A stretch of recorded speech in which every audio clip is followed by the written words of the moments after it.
चाकूरमध्ये जेसीबीद्वारे असुरक्षित अवजड पाईपची वाहतूक नियमांचा भंग। नमस्कार आणि आपण पाहता युवा राज्य न्यूज लाईव्ह। चाकूर येथे जेसीबीद्वारे अवजड पाईपची अत्यंत असुरक्षित पद्धतीने वाहतूक करण्यात आल्याचा प्रकार समोर आला आहे। पाईपची कोणतीही सुरक्षित बांधणी न करता थेट बकेटमध्ये उचलून बोथे रोड, डॉक्टर बाबासाहेब आंबेडकर चौक, मुख्य बसस्थानक, त्रिमूर्ती चौक, छत्रपती शाहू महाराज चौक ते विठ्ठल नगर या वर्दळीच्या मार्गावरून नेण्यात आला।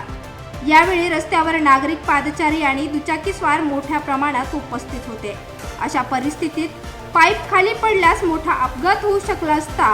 विशेष म्हणजे कोणतीही इशारा देणारी साधने, सुरक्षा व्यवस्था किंवा एस्कॉर्ट वाहन दिसून आले नाही। या प्रकारात आरटीओच्या नियमांचा स्पष्ट भंग झाल्याचे दिसून येते। नियमानुसार अवजड व ओव्हरसाइज मालवाहतुकीसाठी योग्य परवानगी, सुरक्षित बांधणी आणि इशारा साधने आवश्यक असतात। यापूर्वीही शहरात निष्काळजी वाहतुकीमुळे अपघात झाल्याच्या घटना घडल्या आहेत।